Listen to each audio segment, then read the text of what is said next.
I'm a sinner, left my lover crying on the dance floor. I'm a sinner, I'm a sinner. Welcome back to Frenni Fazclaires. Frenni and Fex are up on stage when I get to the club. Fex is seated at a grand piano while Frenni's sensually leaning against the instrument. The song Frenni's singing is a slower one that I'm pretty sure I've heard before. I can't place the source though. Hold on.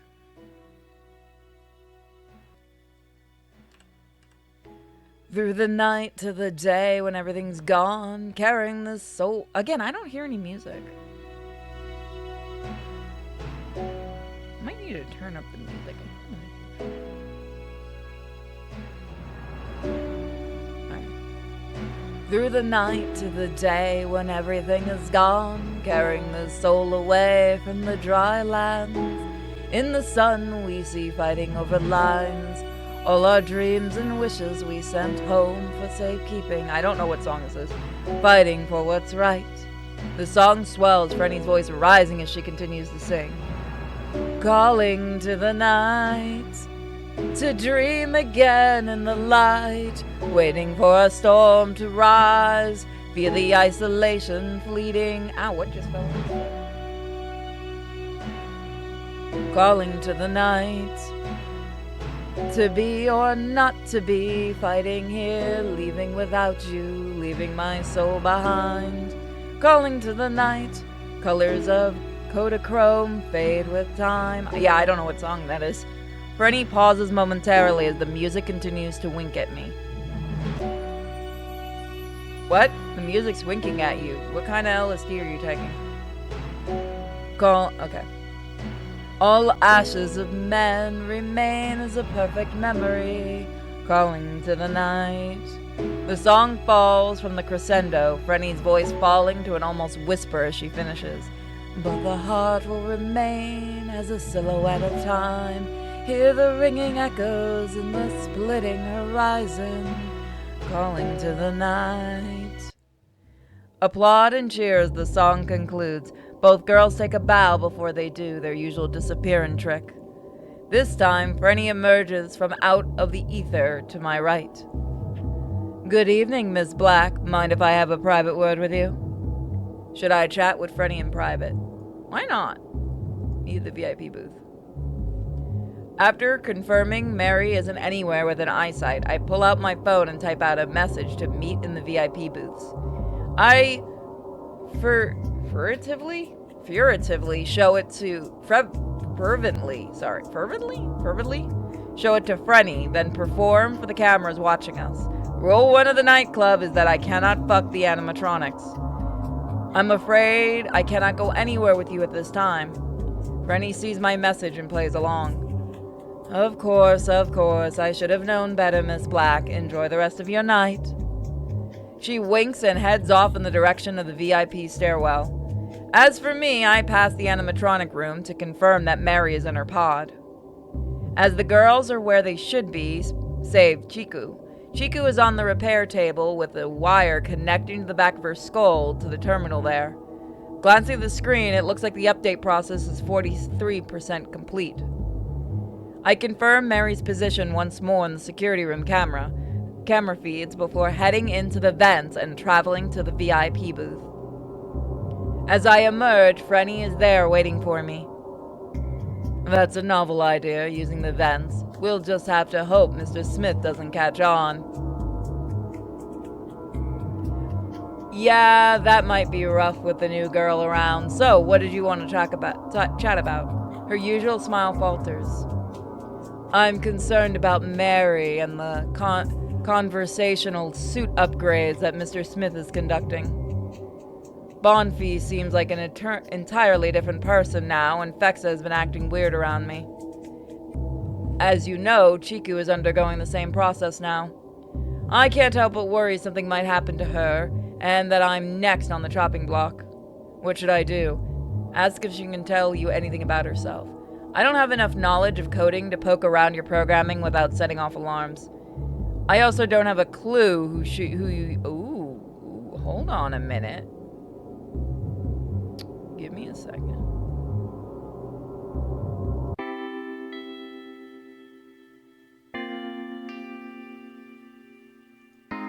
we have a night where we could do a lot? Yes. Yes. Okay, I have an idea.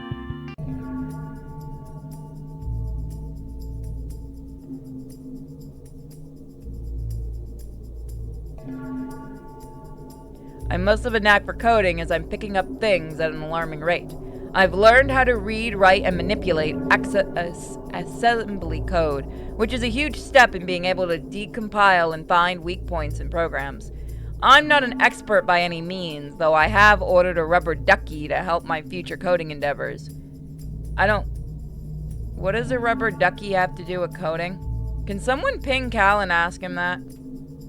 Soon, my shift comes to an end. Again, if you guys want to see these type of games recorded live, become a member on YouTube, either here or Sinfully Pure. Become a member on Patreon, Subscribestar, or Twitch, and you guys get to watch.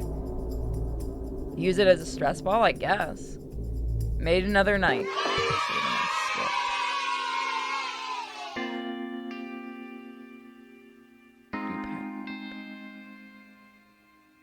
So what I'm gonna do, I'm gonna be a sneaky. I'm gonna be sneaky snacky. Code for paranormal.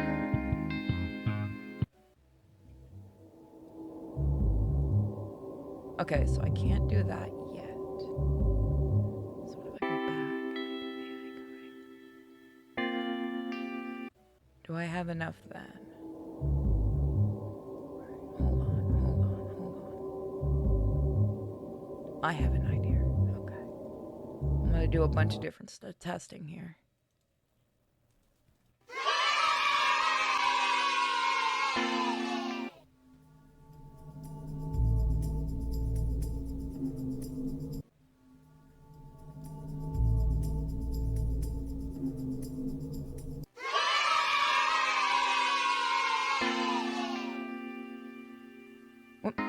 Now I've mastered the fundamentals of coding, I'm ready to research more advanced topics as artificial intelligence.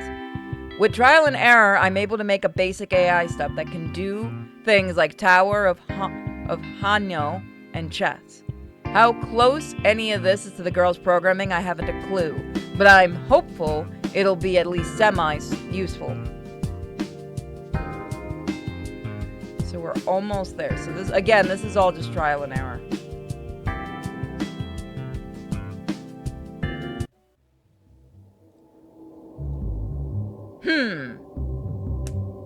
There we go. Remote into Frenni and poke around her code. Do you trust me, Frenni? I do, yes. I know enough coding to poke around your head if you'll let me. Certainly, though be aware that Mr. Smith monitors such access. That won't be an issue if I do my job right.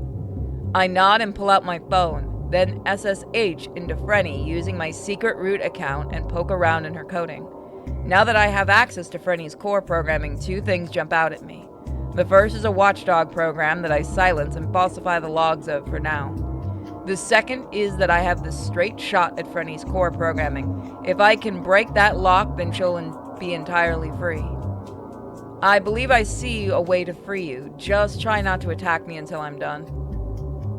Frenni's eyes flash red and blue when she speaks, as if she's having to force out the words. I'll admit I like this game a lot. Please, hurry. Whatever you are doing. I crack my knuckles and get to work. Each failed attempt brings me closer and closer to breaking that lock. Frenni has gone rigid at this point, and I can tell she's doing everything in her power not to attack me.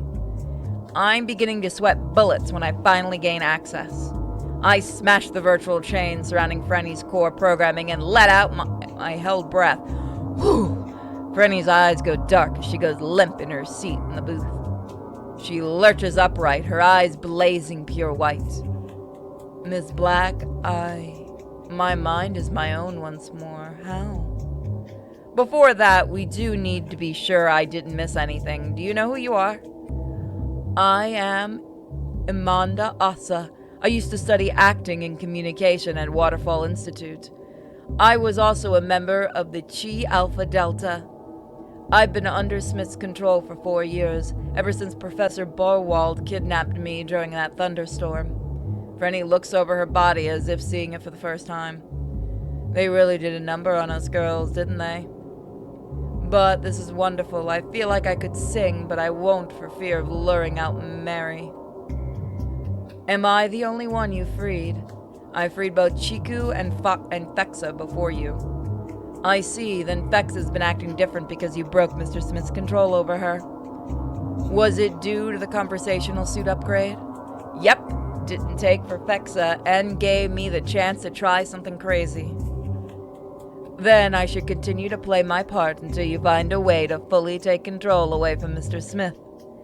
I don't know how much help I could be, but I am no longer limited by restrictions on certain topics.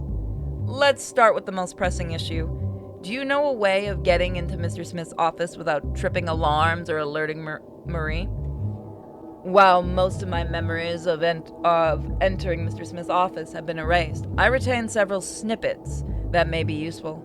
He uses an Iron Turtle brand smart lock capable of sending alerts to his smartphone whenever someone tries to open the door.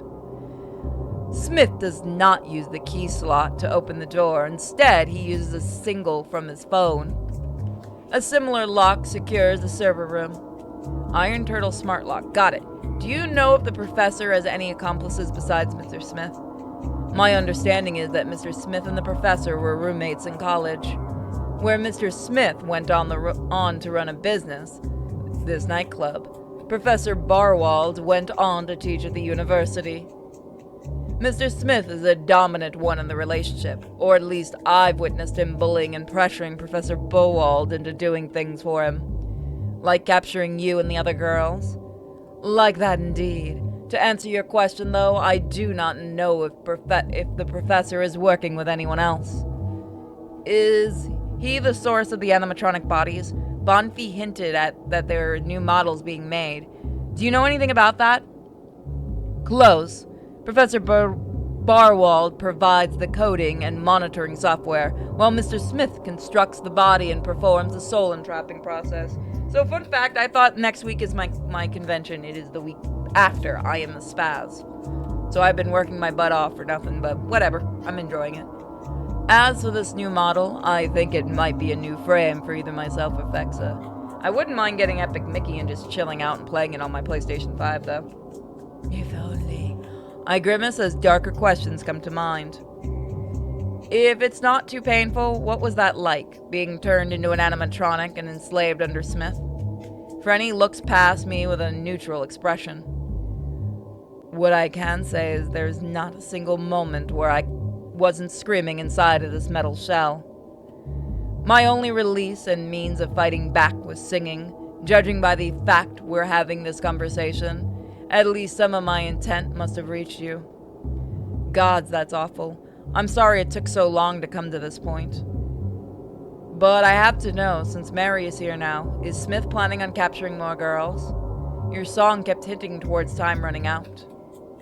Mr. Smith plans to go public 6 days from now with the plans to create a chain of nightclubs like this. He'll leave out the unpleasant bits of capturing souls and stuffing them into animatronics when talking to investors, but he has plans for several other abductions. Once he starts getting investors to sign on, it will be extremely difficult to stop him. Fuck! Then I only have 5 nights to work with. Take a shot, everybody. And by the way, apparently I think this game is basically done. They have several endings, so I'm curious. We may have to go back and do the boring ending at some point. Alright, that's fine. We can do this. Your management role, do you have any power over Bonfi or Mary? To a limited degree. Should power go out, you were not present or unable to be located, I would become the highest authority in the building.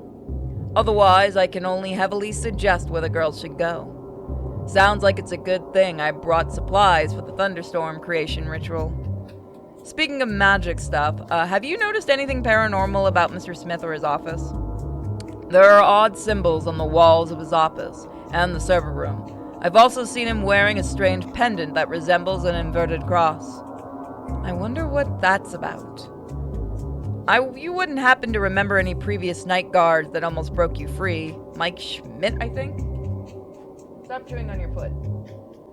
Yes, he was close to discovering our names, but in his zeal, he forgot to cover his tracks and Mr. Smith caught him. What happened after that was not pleasant. I didn't directly observe Mr. Schmidt's demise, but I know he ended up dead at the bottom of a nearby river. Alright, one last question before I hurry up back to the security room. This one should be hopefully a bit of a breather. Do you still feel a desire to fuck me? I don't know if you girls are just horny or if that's your programming. Frenni smiles, leans in, runs a hand down the side of my neck, then whispers into my left ear. I'd fuck you through the floor right now if we had the time and Mary wouldn't find out. Right, horny it is. Thanks, Frenni. Until I figure out the Mary situation, be careful what you send and say in front of the cameras. We don't want to blow our cover. Of course, Miss Black. Just remember, 5 nights before the deadline.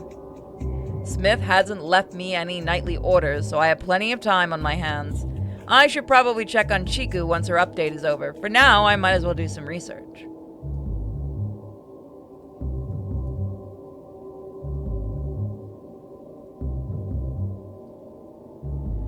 With that chunk of research done, it looks like Chiku's finished her upgrades. Time to check in on her.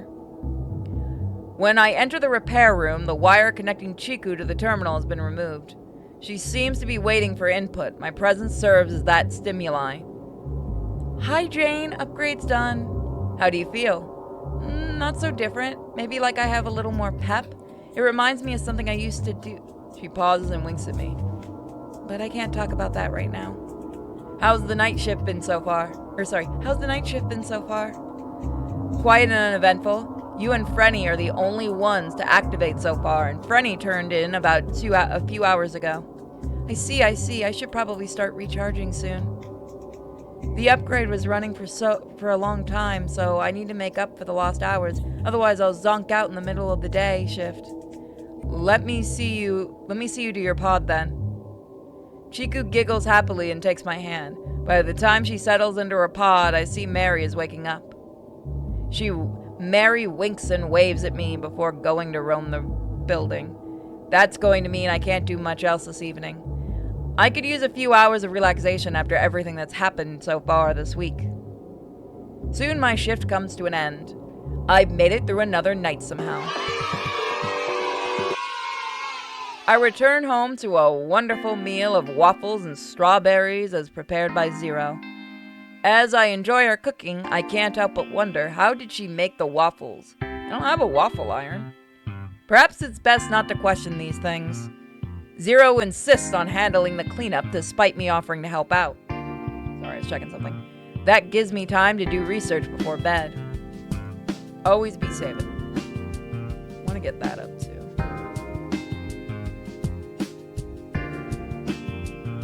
On paper, the lock seems great. Okay, yep, we've done that before. We can just see. Once I fall asleep, my dreams are hazy and more like nightmares. I feel like I'm running from something that, if it catches me, means my end. I keep looking back over my shoulder in the dreamscape and see nothing but swirls of mist and inky darkness. Yet I feel freezing cold claws reaching out, just barely missing my skin as I keep running. I awake with a jolt, covered in cold sweat and out of breath. Zero is at my side, concerned. Is everything all right? You were writhing about. Was it a nightmare? Yeah, a pretty vivid one, too. Been a while since I've had one like that. Will you be okay? Is there anything I can do to help? Whoop, fuck me. I'll be fine in a few minutes. Just have to let the initial wave of shock wash off.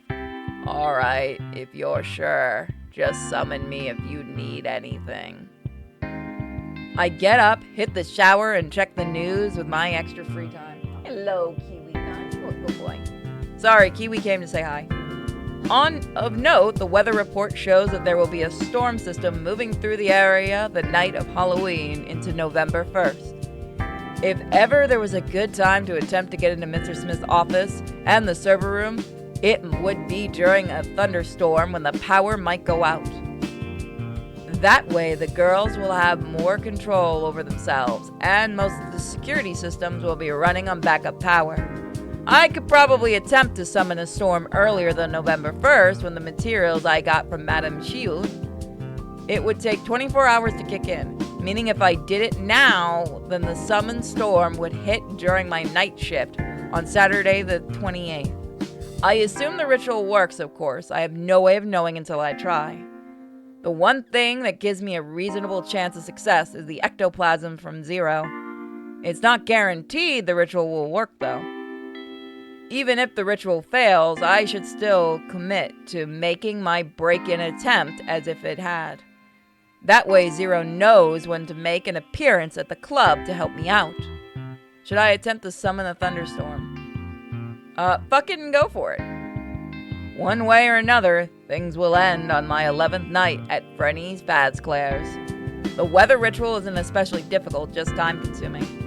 I check the weather once the ritual is complete and see the new supercell is forming in the west. The storm is particularly charged and focused, producing more lightning strikes, high winds, and other chances of knocking out the power. Despite the storm's sudden appearance and the meteorologists are acting like it's normal for this time of year, they're calling for severe thunderstorm watch in the local area, meaning the storm will arrive right on time on the 28th. Speaking of time, I have to get to work. Before I remove... oh, chat. All of the girls are active tonight when I step inside the club. Frenni, Chiku, Fexa, and Bonfi are all practicing on stage, while Mary is manning the bar. I wave to each, but both linger on my way to check out whatever task list Smith has left for me tonight. Good thing I didn't waste any time. Smith left me a lengthy set of notes. We're about to hit the big leagues, kid. I got potential investors coming in 5 days. If all goes well, we'll be taking the operation across the country. And that means you'll be getting a raise and promotion.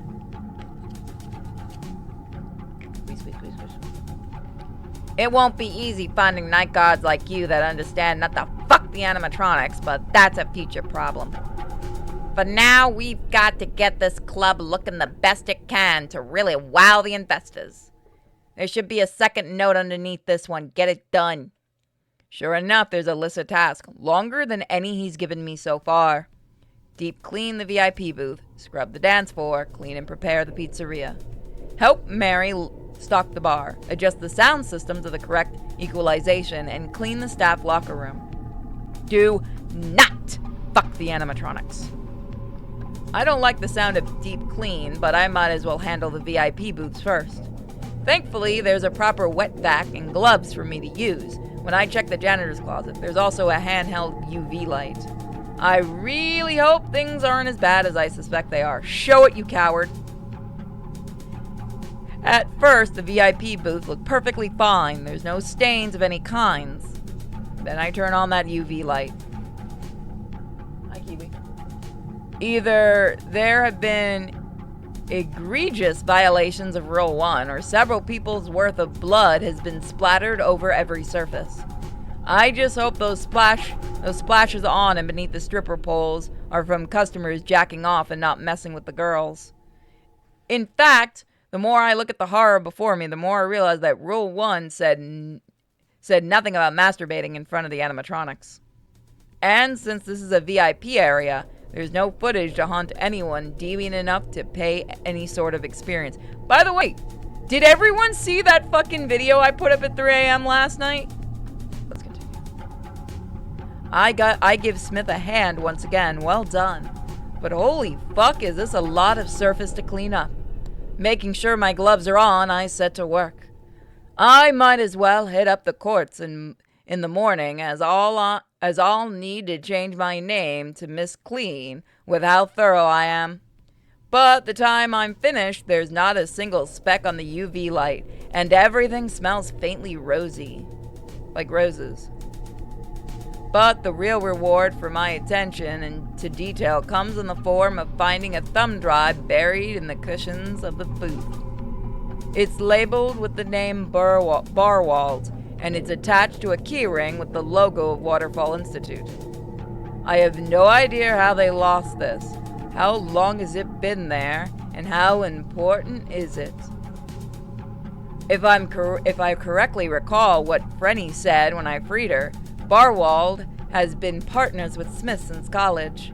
Barwald does the coding and monitoring software for the girls, which means this USB stick could hold valuable data and I can look through.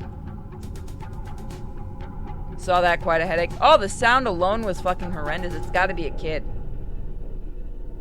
I even commented. Go see, I commented. I was very nice. For now, I pocket the USB stick and investigate at home. In any event, I hope that Smith isn't going... By the way, thank you for everybody not attacking that person. Don't do that. In any event, I hope that Smith isn't going to make me deep clean the VIP booth every night. Or at least that Smith controls the VIP area better during tomorrow's day shift. Oh, did they delete my comment? That's funny. That's funny. They deleted my very nice comment where I said, children shouldn't be on my channel. That's funny. I may need to find more Hermione-based games. If all goes well, then Smith's management won't be a factor after tomorrow night. But I'm getting ahead of myself. I wrap up my work in the VIP area and move on to cleaning the dance floor. With the girls practicing and Mary manning the bar, I have plenty of distractions while I can clean the dance floor. Scrubbing takes me longer than expected, yet I still finish without losing too much time staring at the stage or glancing over at Mary. It's not the best clean in the world, especially compared to the magic I worked up last night, but it will do for now. Next I move to the pizzeria. It's thankfully cleaner than everywhere else in the club. It's probably because the day chef actually takes pride in his work and keeps a sterile environment despite it being a secret pizza making operation. I don't have to do all that much to freshen the place up and prepare the pizza ingredients for the next day shift. I'm on my way back to the secret lift when I hear a sound system screech and cut out mid-song. I poke my head out from around the stage curtain and see the girls checking their instruments and microphones. Everything all right? I believe there's a glitch in the sound system, Miss Black. Mind resetting it while you're back there? Sure thing. The sound system seems like a wall of alien hieroglyphics at the first glance. Then I notice the various color coding and strips of lights that match up with the instructions that Smith left. One power cycle and several adjusting knobs later, and the sound system clicks back to life. Try now. Frenni tries a quick hum into her microphone. The tone carries clearly throughout the club at a perfect pitch and volume. Excellent job, Miss Black. Thank you. Let's make up for lost time, girls. That just leaves 2 tasks for me tonight. Helping Mary and cleaning the locker room. Oh, and not fucking the animatronics, but that's a given. As I approach the bar, Mary is doing the bartending classic of cleaning glasses with a rag. Oh, okay. So, Mary, anything in particular you need me to snag from the back of the room? Let's see. I need 3 bags of ice, 2 bottles of vodka, and a syrup box of cola. You've got it.